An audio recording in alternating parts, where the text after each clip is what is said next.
Hello class 12। क्या आपको भी नेशनल इनकम से डर लगता है? अब बिल्कुल नहीं लगेगा, क्योंकि हम आज से नेशनल इनकम की यूनिट शुरू करने जा रहे हैं, जिसमें हम लोग एक एक टॉपिक को पूरा रिवाइज करेंगे, एक एक चीज को अच्छे से निचोड़ के रख देंगे। ठीक है, तो आज हम लोग पहला चैप्टर शुरू करने जा रहे हैं, जिसका नाम है सर्कुलर फ्लो ऑफ इनकम। क्या कभी सोचा है कि मतलब पैसा कहाँ से आता है, कहाँ जाता है, कितनी बार घूमता है, कहाँ कहाँ घूमता है? ये सारी चीजें, इन सब की कॉन्सेप्ट की क्लैरिटी इस चैप्टर में आपको मिलने वाली है। क्लियर? तो आज हम लोग इस चैप्टर के अंदर क्या क्या पढ़ेंगे? माइक्रो और मैक्रो के बीच में डिफरेंस, कि दोनों के बीच में क्या डिफरेंस है, जो कि हम 11th में भी पढ़ के आ चुके हैं, राइट? स्टॉक एंड फ्लो, ये क्या कॉन्सेप्ट है, स्टॉक का मतलब क्या होता है, फ्लो का मतलब क्या होता है, ये सारी चीजें आज हम चैप्टर के अंदर पढ़ेंगे। Types of circular flow, one of the most important topic जो कि इस चैप्टर में से पूछा जाता है।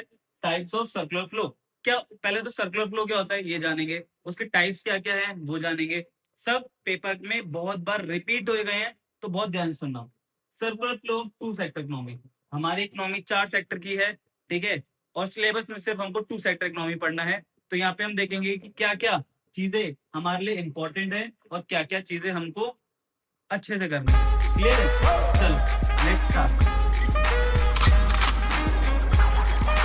I'm gonna pop some tags. Only got $20 in my pocket. तो बच्चों, हमारा पहला टॉपिक है micro versus macro.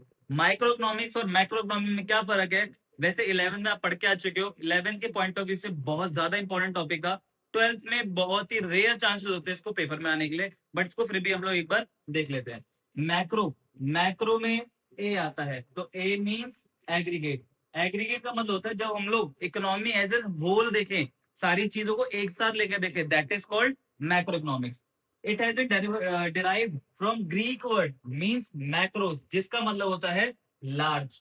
Large means सबको एक साथ लेके चलना है, सबको एक साथ लेके देखना है। ये क्या है, overall performance of the economy पे क्या है, डील करती है। मैक्रो इकोनॉमी से करती है, overall performance of the economy पे डील करती है। ठीक है, it is concern with study problem of economy like inflation, unemployment and poverty. ये कौन कौन सी दिक्कतों पे ध्यान देती है मैक्रो इकोनॉमिक्स? पोवर्टी पे, इन्फ्लेशन पे, इन्फ्लेशन मतलब कि महंगाई बढ़ना, और डिफ्लेशन पे, ये सब देखने पे ध्यान देती है, और पोवर्टी पे।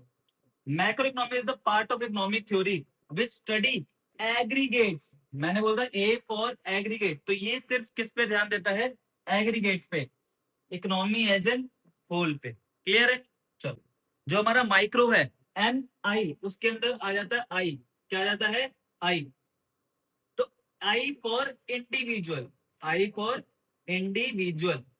तो इंडिविजुअल का मतलब जब भी हम लोग किसी एक सिंगल फर्म, सिंगल यूनिट के बारे में बात करें, तो तब हम लोग किसके बारे में पढ़ते हैं? माइक्रो इकोनॉमिक्स के बारे में। तो इनके बीच में एक बार डिफरेंस पढ़ लेते हैं, ज्यादा कुछ नहीं पढ़ना, कुछ पॉइंट्स पढ़ लेते हैं, पेपर में लिमिटेड ही आता है, और मतलब रेयर चांस होते हैं इसके आने के। जो बहुत इंपॉर्टेंट पार्ट है मैं आपको मार्क कराते चलूंगा, इसको मार्क करते हुए चलना। Clear?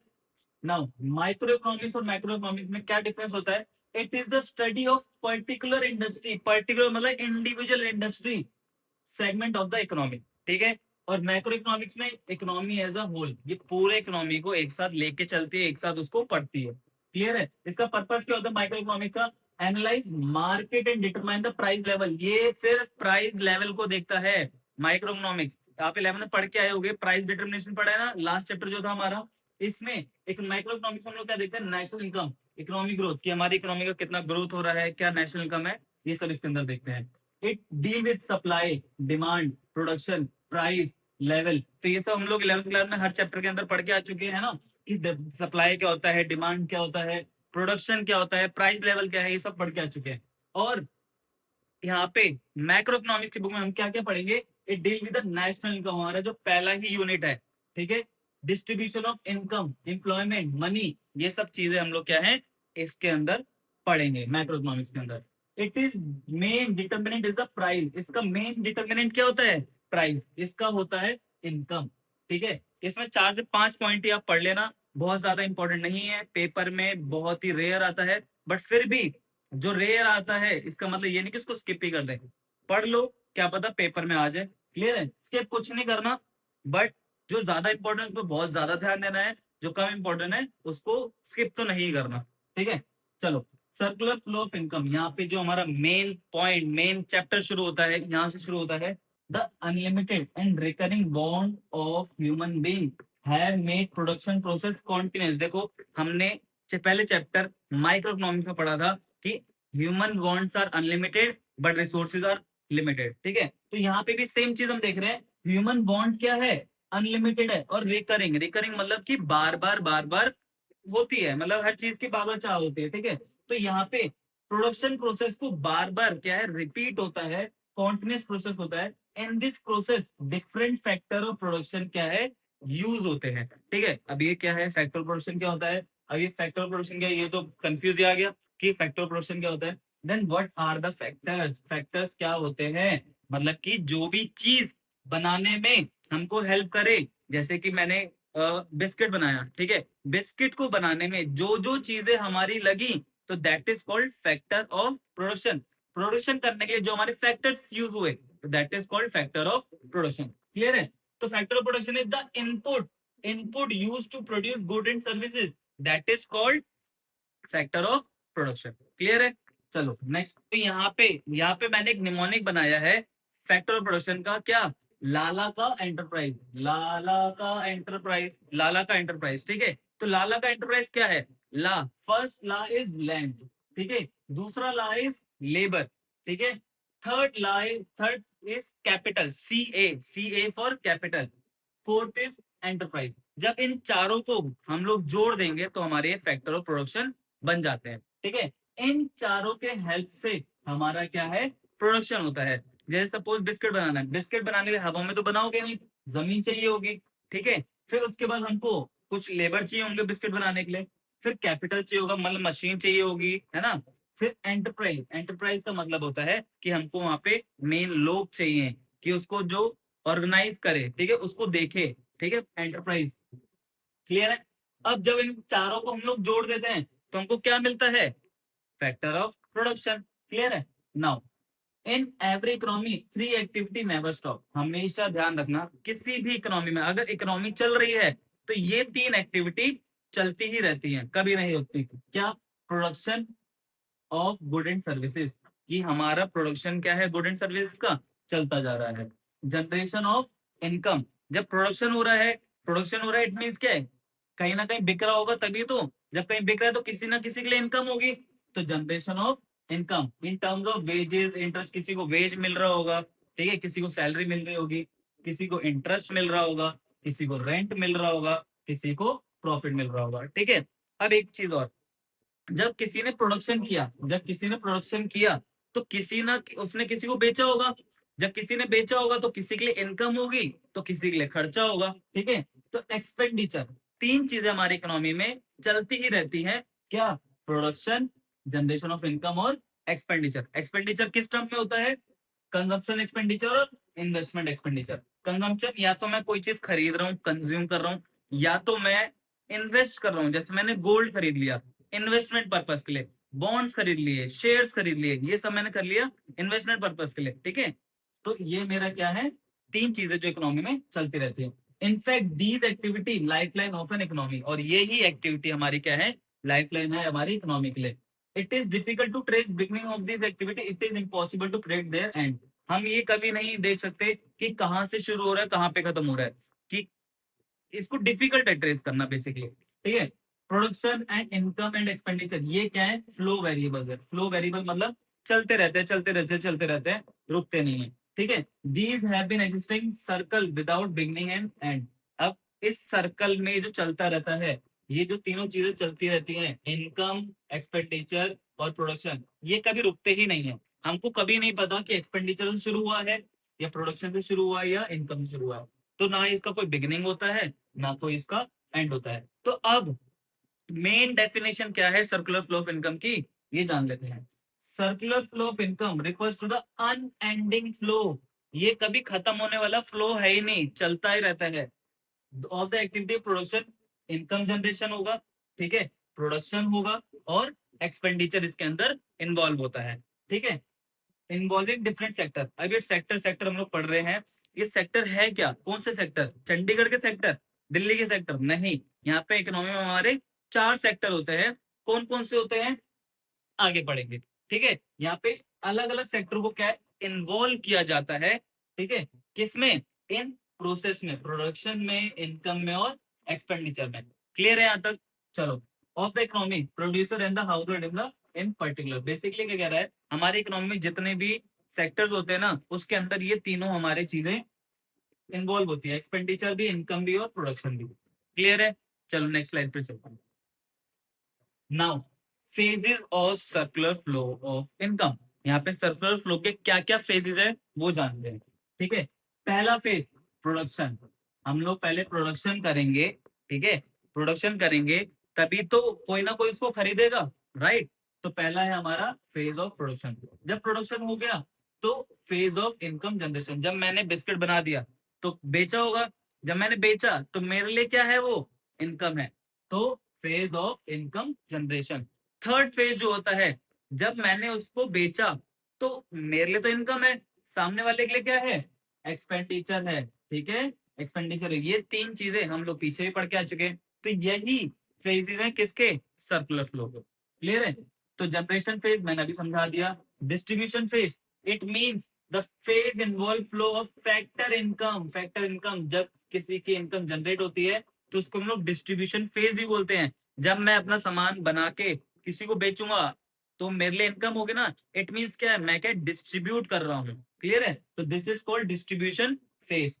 Next is disposition phase. Disposition fees phase मतलब कि यहाँ पे एक्सपेंडिचर की बात करी जा रही है। In this phase the income received by the factor of production.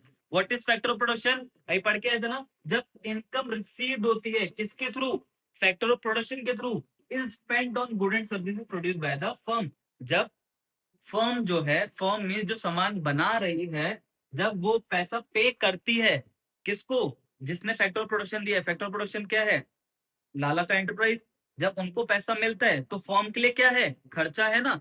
Suppose I am the house hold, मैंने क्या है, अपनी जमीन दे दी किसको, फर्म को बनाने के लिए। मैंने क्या है, अपनी ये लैंड दे दी मैंने, लैंड दी मैंने किसको, फर्म को दी, ठीक है, फर्म को दी। तो फर्म मेरे को बदले में क्या देगा, इसका रेंट देगा ना।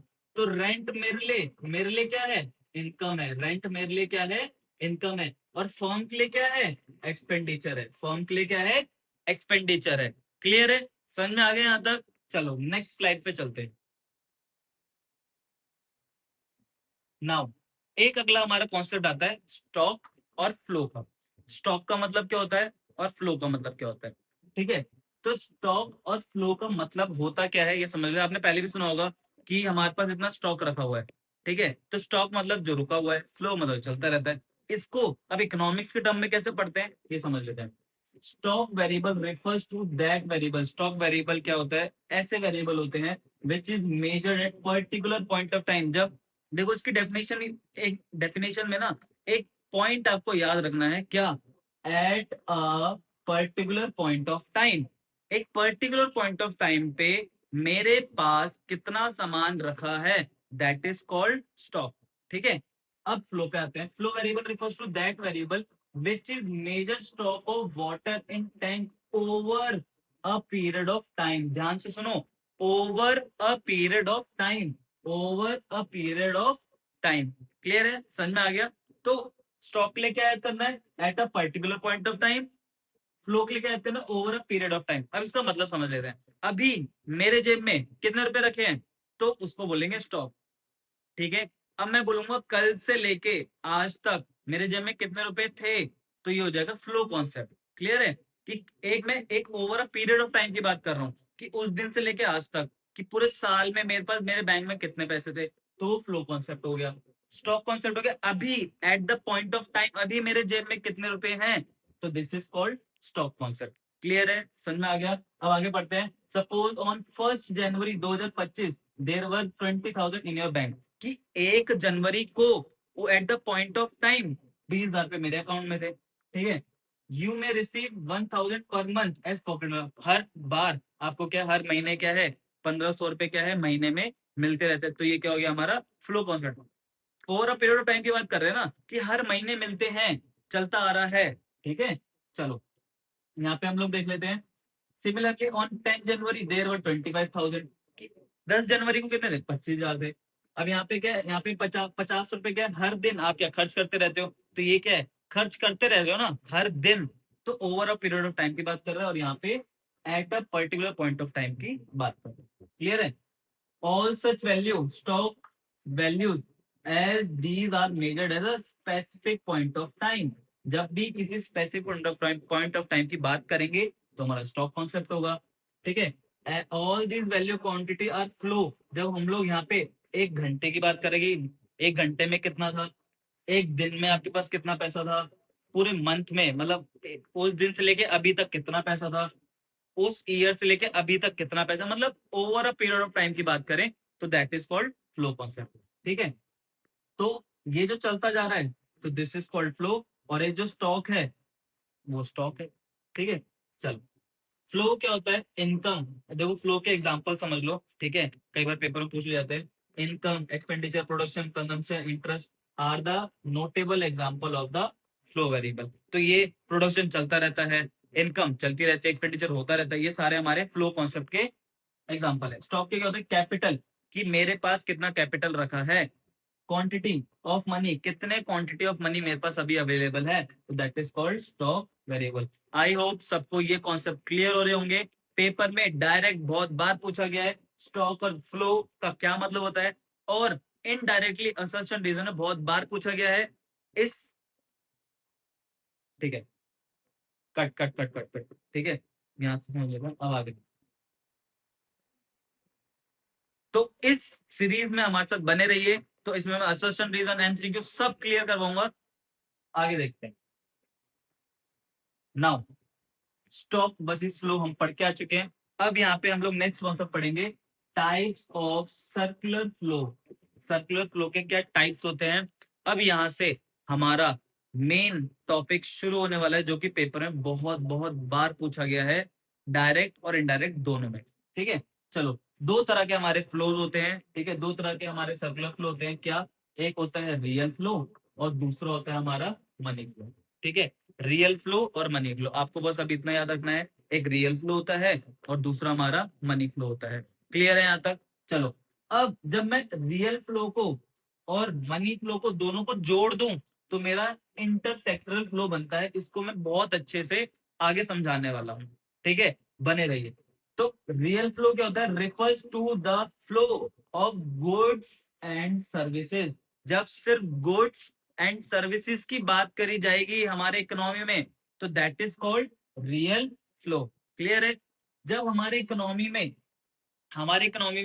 Money as a payment for good and service की बात करेगी, जब मनी की बात करी जाएगी तो मनी फ्लो, जब गुड्स के बारे में बात करी जाएगी तो रियल फ्लो। ठीक है? और इंटरसेक्टरल फ्लो क्या होता है भाई? Refers to the flow of goods services, real flow के बारे में बोल दिया, एंड मनी मनी फ्लो के बारे में बोल दिया। जब दोनों के फ्लो को हम लोग मिला देते हैं तो that will be our intersectoral flow. Clear है? अब each sector of the economy depends on the another way। अब कह रहा है यहाँ पे जितने भी सेक्टर हैं हमारे इकोनॉमी में, चार सेक्टर हैं, पहले ही बता चुका हूँ कौन से, वो आगे बताऊं, आगे बात करेंगे। ठीक है? तो जो चार सेक्टर है वो एक दूसरे पे इंटरडिपेंडेंट रहते हैं, एक दूसरे पे क्या है, बहुत ज्यादा डिपेंडेंट रहते हैं। क्लियर है? चलो, पहले हम लोग रियल फ्लो के बारे में बात करते हैं। रियल फ्लो क्या होता है? ठीक है? हमारी इकोनॉमी के बारे में बता दो। हमारे इकोनॉमी में क्या है? एक हाउस होल्ड होता है, ठीक है, और एक हमारा फर्म होता है। ठीक है? दो जने और होते हैं, आगे बात करेंगे। ठीक है? हाउस होल्ड मतलब जो सामान, जो फैक्टर ऑफ प्रोडक्शन दे रहा है, ध्यान समझेंगे। हाउस होल्ड कौन होते हैं? जो फैक्टर ऑफ प्रोडक्शन, जो फैक्टर ऑफ प्रोडक्शन, सबको पता है ना फैक्टर ऑफ प्रोडक्शन क्या होता है? फैक्टर ऑफ प्रोडक्शन लाला का एंटरप्राइज। क्या होता है फैक्टर ऑफ प्रोडक्शन? लाला का एंटरप्राइज। लाला का एंटरप्राइज पता है ना? ला लैंड, ला लेबर का कैपिटल, एंटरप्राइज का एंटरप्राइज। तो जो हाउस होल्ड कौन होते हैं? जो फैक्टर ऑफ प्रोडक्शन देते हैं। किसको देते हैं? फर्म्स को। क्या करने के लिए? प्रोडक्शन करने के लिए। ठीक है? अब जो लैंड होगी वो तो हाउस होल्ड पे रहेगी ना। हाउस होल्ड मतलब मेरे पास लैंड है, मैं बनाने के लिए दूंगा किसको? लैंड पे कुछ बनाए बनेगा तो किसको दूंगा? फर्म को दूंगा ना, कि ले भाई मेरी जमीन ले ले, और प्रोडक्शन कर, है ना। तो फैक्टर ऑफ प्रोडक्शन कौन देता है? हाउस होल्ड देता है, क्लियर है। और किसको देता है? फर्म को देता है। फर्म को क्यों देता है? क्योंकि वो प्रोडक्शन कर सके, क्लियर है, यहाँ तक समझ में आ गया। अब यहाँ पे समझते हैं रियल फ्लो क्या होता है और मनी फ्लो क्या होता है। चलो, रियल फ्लो मैंने आपको थोड़ी देर पहले बताया था। What is real flow? Real flow होता है, real flow refers to the flow of factor services, only factor services from household to firm, from household to firm. Factor services देता है किसको? फर्म को। Factor services क्या होती हैं? लाला का एंटरप्राइज जब हाउस होल्ड फैक्टर सर्विसेज दे, जो फैक्टर प्रोडक्शन है हाउस होल्ड किसको देता है? फर्म को। किसके लिए? प्रोडक्शन के लिए। तो real flow refers to the factor services from household to firm and corresponding, corresponding बदले में, कॉरेस्पॉन्डिंग मतलब बदले में, बदले में फर्म क्या देता है हाउस होल्ड को? सामान बना के देता है, गुड्स एंड सर्विसेज। क्या इस फ्लो के अंदर हमारा मनी यूज हुआ? नहीं हुआ। तो यहाँ पे इन्होंने क्या है, इनको लाला का एंटरप्राइज दिया और बदले में इन्होंने इनको क्या दिया? Goods and services the. Clear है यहाँ तक? समझ में आ गया? चलो, इसको हम लोग फिजिकल फ्लो भी कहते हैं। क्या कहते हैं? Physical flow. पेपर में बहुत बार पूछा जाता है असर्शन रीजन में कि physical flow is also known as real flow, तो आप वहां पे असर्शन ट्रू लिख के आते हो। अगर बोल दिया physical flow is known as money flow तो गलत हो जाएगा। अगर जब तक आपको फिजिकल फ्लो नहीं पता होगा तो गलत करके आओगे। तो इतना ध्यान रखना, फिजिकल फ्लो, फिजिकल मतलब जो सामान के बारे में बात करी जा रही है, ठीक है। फिजिकली अपीयरेंस जो सामान होते हैं उनके बारे में बात करी जा रही है। तो physical flow is real flow, ठीक है। There is only exchange of good and services between two sector without involvement of money. जब भी दो सेक्टर के अंदर, दो सेक्टर कौन से हैं बच्चे? हाउस होल्ड और फर्म, इन दोनों के बीच में जब भी हमारे चीजें एक्सचेंज होती हैं उसको हम लोग क्या बोलते हैं? रियल फ्लो, ठीक है। It determine the magnitude of the growth in the process. ये हमको बताता है, क्या बताता है? कि हमारे इकोनॉमी में कितना ग्रोथ हुआ है, कितना ग्रोथ प्रोग्रेस है। तो हमको कौन बताता है? Real flow. फॉर एग्जाम्पल, मैं बता चुका हूँ कि हाउस होल्ड क्या है, इसको लाला का एंटरप्राइज देता है और ये इसको गोल्डन सर्विस देता है। अब आते हैं हम लोग मनी फ्लो पे। What do mean by money flow? ठीक है, money flow refers to the flow of factor of payment. Money flow क्या कहता है? Factor of payment from firms to household for their factor services. अब यहाँ पे क्या कह रहा है? पेमेंट के बारे में बात करी जा रही है, ठीक है। जो कॉन्सेप्ट मैं बता रहा हूँ ध्यान से सुनना, जो कीवर्ड मैं आपको बता रहा हूँ। Money flow refers to the factor payment. Factor payment मतलब किसी को पेमेंट की जा रही है। अब यहाँ पे मनी के बारे में बात करी जा रही है। From firms to household. Firm मतलब कि फर्म कौन है पता है ना बच्चों? फर्म जब हाउस होल्ड को पेमेंट करता है for their factor services, for their factor services. एक चीज यहाँ पे ध्यान रखो, जो मैं बताने जा रहा हूँ बहुत ही इंपॉर्टेंट बात बता रहा हूँ, ध्यान समझना। ला ला का एंटरप्राइज, ठीक है। मैंने क्या बताया? लाला का एंटरप्राइज। इतनी देर से बता रहा हूँ, सबको पता चल गया होगा। ला मीन्स लैंड, ठीक है। अब लैंड क्या है? हाउस होल्ड ने किसको दिया है? फर्म को। तो लैंड के बदले में वो क्या देगा? लैंड के बदले में क्या देगा? रेंट देगा। क्या देगा? रेंट देगा। लेबर, एल फॉर ला फॉर लेबर, लेबर को उसके बदले में क्या मिलेगा? क्या मिलेगा? वेजेस मिलेंगी। क्या मिलेगा बच्चों? वेजेस मिलेंगी। का मीन्स कैपिटल, ठीक है।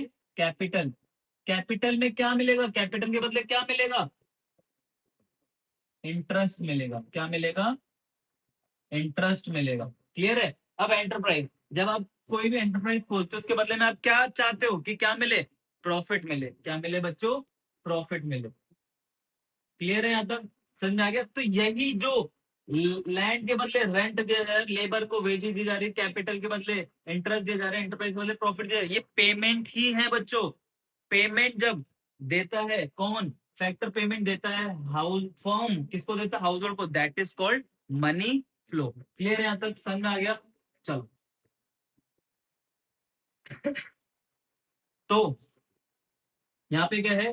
फैक्टर ऑफ पेमेंट जब फर्म किसको देगी? हाउस होल्ड को, फॉर द फैक्टर सर्विसेज। बताया ना, लैंड के बदले रेंट, लेबर के बदले वेजेस, कैपिटल के बदले इंटरेस्ट, एंटरप्राइज के बदले प्रॉफिट। तो ये जो पेमेंट हमने दी है किसको? फर्म ने किसको दिया? हाउस होल्ड को।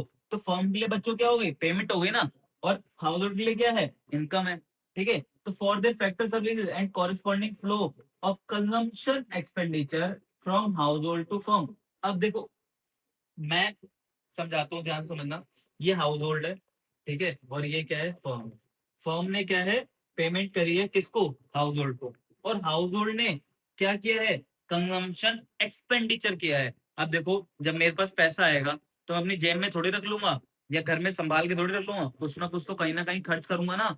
कहाँ खर्च करूंगा, जो फर्म ने बनाया है, बच्चों ध्यान समझना, जो फर्म ने बनाया है तो उसको मैं क्या है, कंज्यूम करूंगा। ठीक है, एक्सपेंडिचर खर्च करूंगा, जब मैं कंज्यूम करूंगा तो इट मीन्स क्या है, मैं पैसा खर्च कर रहा हूँ। ठीक है, तो इस लाइन को फिर से समझेंगे यहाँ पे सारे, क्या कि फैक्टर पेमेंट फर्म किसको देती है, हाउस होल्ड को। फैक्टर पेमेंट फर्म देती है किसको, हाउस होल्ड को, for their factor services and corresponding बदले में क्या होता है, flow of consumption expenditure.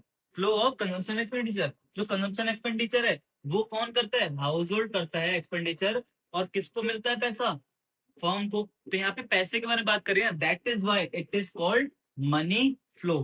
Clear है बच्चों यहाँ तक, चलो। रियल फ्लो में क्या होगा, good and services. Money flow में क्या होगा, पेमेंट्स के बारे में बात करेंगे। ये कीवर्ड्स आपको याद रखने हैं पेपर में लिखते वक्त।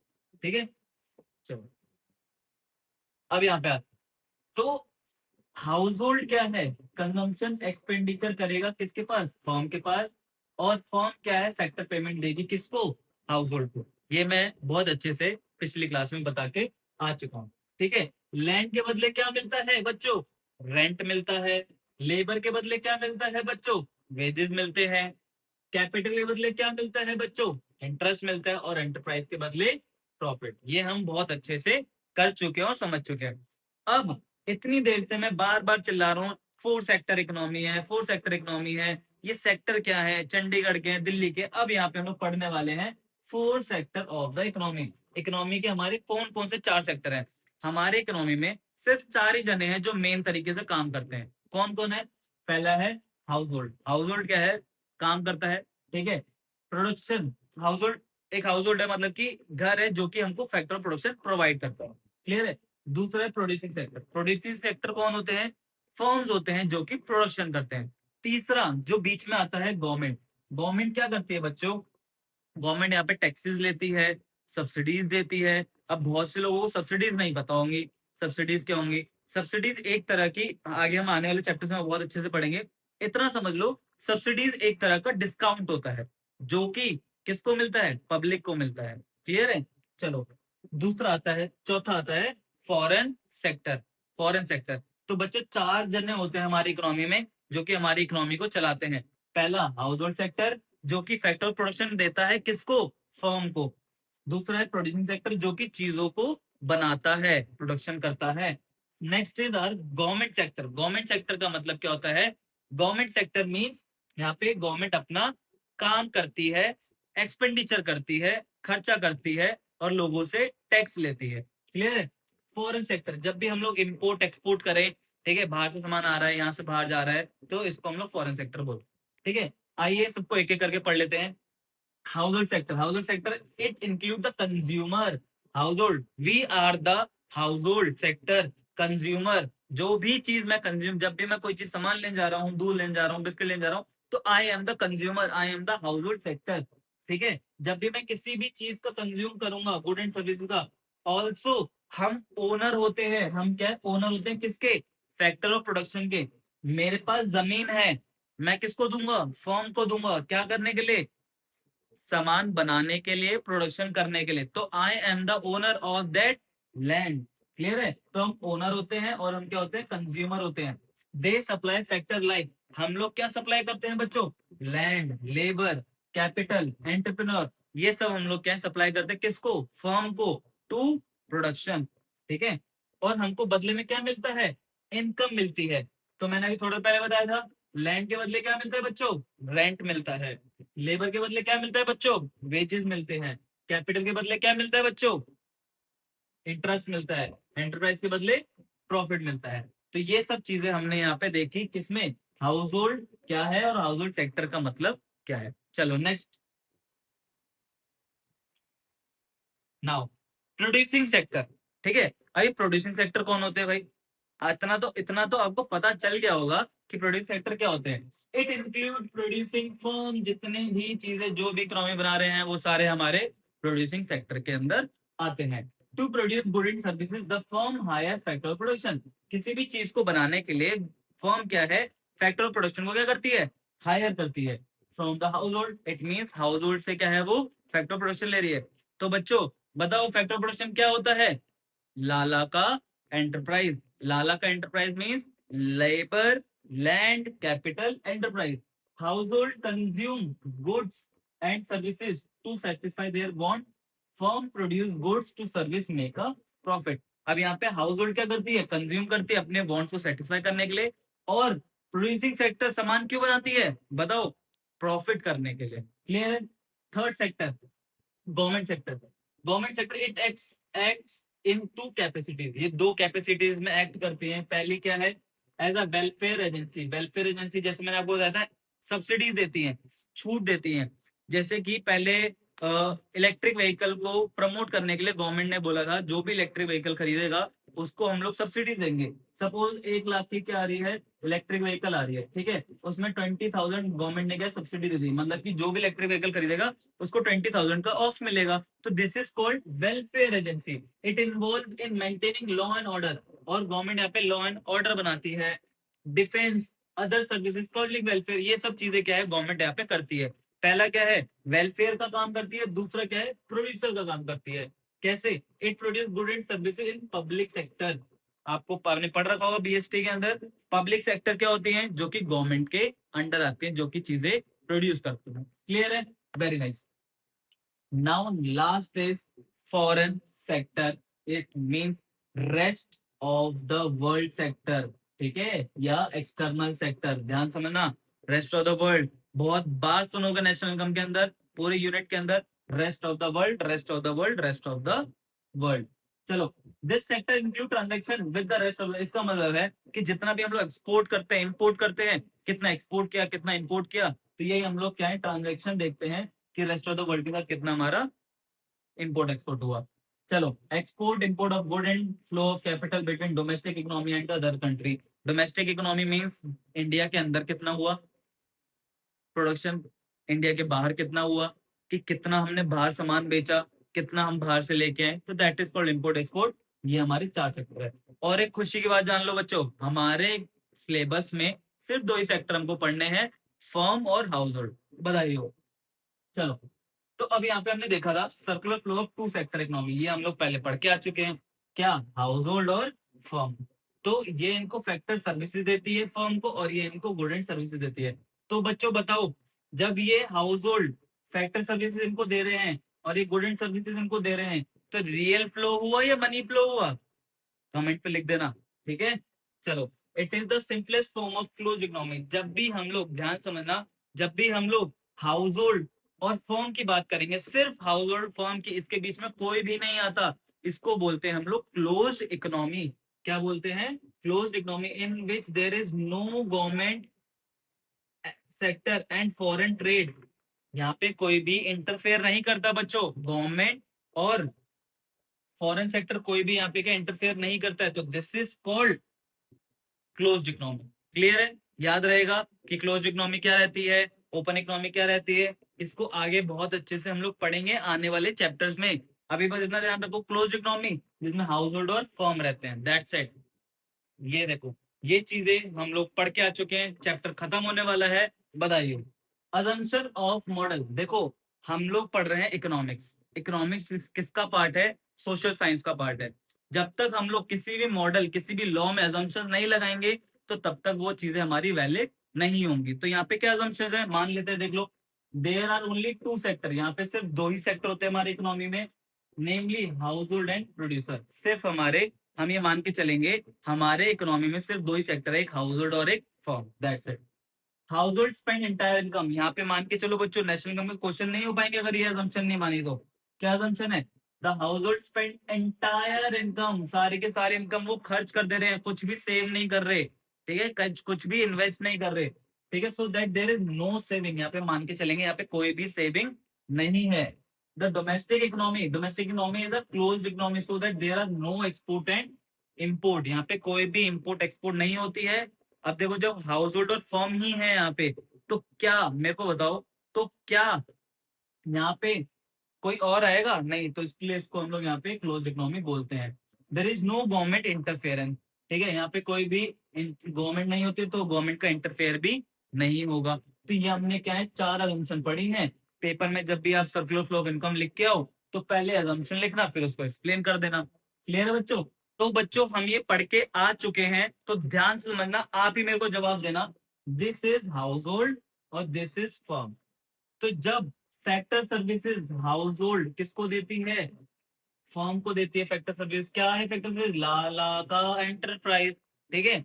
और जब फर्म गुड एंड सर्विसेज इसको देती है, हाउस होल्ड को, तो क्या हुआ ये बच्चों? Real flow. क्या हुआ? Real flow. ये बाहर वाला जो फ्लो है, ये जो बाहर वाला फ्लो चल रहा है, this is called real flow. Clear है? अब फर्म क्या है? फैक्टर पेमेंट करती है किसको? हाउस होल्ड को। फैक्टर पेमेंट करती है किसको? हाउस होल्ड को। जैसे रेंट, वेजेस, इंटरेस्ट, प्रॉफिट, ये किसको देती है? हाउस होल्ड को। और ऐसे ही ये क्या है? एक्सपेंडिचर करते हैं, किसको पैसा मिलता है? फर्म को। तो दिस इज कॉल्ड, ये अंदर वाला सर्कल जो है उसको क्या बोलेंगे? Money flow. क्लियर है? समझ में आ गया? This is the last slide, chapter खत्म हो गया है। ये इसको पढ़ के आप यूट्यूब बंद कर देना, आराम से सो जाना, और उसके बाद आप क्या करना, इसके एमसीक्यू कर लेना, ठीक है। चलो, सिग्निफिकेंस। सिग्निफिकेंस का मतलब क्या होता है, ध्यान समझेंगे। सिग्निफिकेंस क्या होता है? स्टडी, मतलब देखो सिग्निफिकेंस मैं आपको बता दूं, इंपॉर्टेंस, ठीक है। अगर वो चीज ना हो तो क्या दिक्कत होगी, ठीक है, इंपॉर्टेंस बेसिकली। और यहाँ पे कह रहा है कि हम लोग सर्कुलर फ्लो को क्यों पढ़ते हैं? क्यों पढ़ते हैं? पहला हम लोग को बताता है estimation of national income. National income को निकालने में हमको कौन हेल्प करता है? सर्कुलर फ्लो, ठीक है। दूसरा, national income is the sum total of factor income. National income ही तब निकल पाती है जब हम लोग सारी इनकम को क्या है, प्लस कर देते हैं। कौन कौन सी income? Rent, profit, wages, interest पढ़ के है ना, लाला के एंटरप्राइज को जो हमने फैक्टर पेमेंट करी थी, इन सबको जोड़ देंगे तो हमारा नेशनल इनकम निकल जाएगा। इतना इजी है नेशनल इनकम निकालना, ठीक है। It is also defined as market value of the good and service. और ये हमको बताता है कि गुड्स जो प्रोड्यूस हुए हैं उनकी मार्केट वैल्यू क्या है, ठीक है। ये हमको कौन बताता है? Circular flow of income. Further it में defined the sum total of expenditure. और यहाँ पे हमको टोटल एक्सपेंडिचर भी बताता है कि कितना एक्सपेंडिचर हमारे इकोनॉमी में हुआ है। क्लियर है? चलो, नॉलेज ऑफ इंटरसेक्टरल इंटरडिपेंडेंस। हम यहाँ पे ये भी देखते हैं कि कैसे हाउस होल्ड फर्म पे डिपेंड है और फर्म कैसे हाउस होल्ड पे डिपेंड है। क्लियर है? कंक्लूजन क्या निकला भैया? जो पूरा इतना चैप्टर हमने आधे घंटे से पढ़ लिया, इसका क्या कंक्लूजन निकला? Total production of good and service by firm. It means क्या, पहले इसको समझ लेते हैं क्या कह रहा है। Total production of good and services by firm, जितना भी प्रोडक्शन हुआ है गुड एंड सर्विस का फर्म के थ्रू, उसको बोलते हैं टोटल कंजम्पशन। मतलब कि जितना प्रोडक्शन हुआ है सारा का सारा कंज्यूम कौन करेगा? Producing sector. ये हमने देखा क्योंकि सारी की सारी इनकम क्या है? खर्च हो जा रही है। हमने पढ़ा था ना असम्पशन में कि जितनी भी एंटायर इनकम है वो सारी की सारी खर्च होनी जरूरी है, कुछ भी सेविंग नहीं करना। तो इट मीन्स क्या, टोटल कंजम्पशन हो रहा होगा तभी। चलो, factor payment by firm, factor income by household. Obvious सी बात है, जब फर्म पेमेंट करेगी तो किसी ना किसी के लिए तो इनकम होगी ना, तो किसके लिए इनकम होगी? हाउस होल्ड के लिए। Consumption expenditure bye house hold, जब कोई एक्सपेंडिचर कर रहा है तो फैक्टर इनकम किसके लिए होगा? हाउस होल्ड के लिए, ठीक है। चलो, real flow in the form of factor services and final good and services. Real flow के अंदर क्या आता है? जितने भी हमारे गुड एंड सर्विसेज और जितने भी हमारे फैक्टर सर्विसेज है और गुड एंड सर्विसेज है, वो किसके इक्वल होने चाहिए? मनी फ्लो के इक्वल होने चाहिए। क्यों? क्योंकि जितना भी इनकम आ रही है वो सारी की सारी क्या है? एक्सपेंडिचर हो रही है। इस वजह से ये चारों पॉइंट क्या है? एक दूसरे के इक्वल है। मतलब कि ये चारों एक दूसरे इक्वल नहीं है, इसमें जो है ये आमने सामने उसके इक्वल दे रखे हैं, ठीक है। यहाँ पे हमारा चैप्टर खत्म होता है। बट 2 मिनट रुकिए, कहीं जाएगा नहीं। मैं आपको एक चीज दिखाना चाहता हूँ। ये मेरी बुक्स पब्लिश हो चुकी हैं। Those who want to buy these books, यहाँ पे देखो सारे हैंड रिटन नोट्स मैंने अपने हाथों से लिखे हैं, और सुंदर सुंदर हाथों से लिखे हैं, मतलब सॉरी सुंदर सुंदर नोट्स बनाए हैं, ठीक है। इसको देख लेना। क्लियर है? और अगर चाहिए तो late me know in the comment section. आप मेरे को इंस्टाग्राम पे ऑर्डर कर सकते हो, व्हाट्सएप का लिंक मैंने आपको डिस्क्रिप्शन में दे दिया है। ये इंडियन इको की पूरी बुक आ चुकी है। इसके अंदर बहुत बहुत सारे इंपॉर्टेंट चीजें हैं। क्या स्कैनर है, थॉट्स, क्वेश्चंस के, एमसीक्यू के, असर्शन रीजन के, और लास्ट में एक स्कैनर है। ये स्कैनर, इसके अंदर आपको क्या मिलेगा, सारे PYQ, sample paper, question bank और timeline of Indian economics. Indian economics में क्या क्या चीजें कब कब हुई, वो सारी चीजें आपको इस बुक के अंदर मिलेगी। Those who want to buy this book, let me know in the comment section.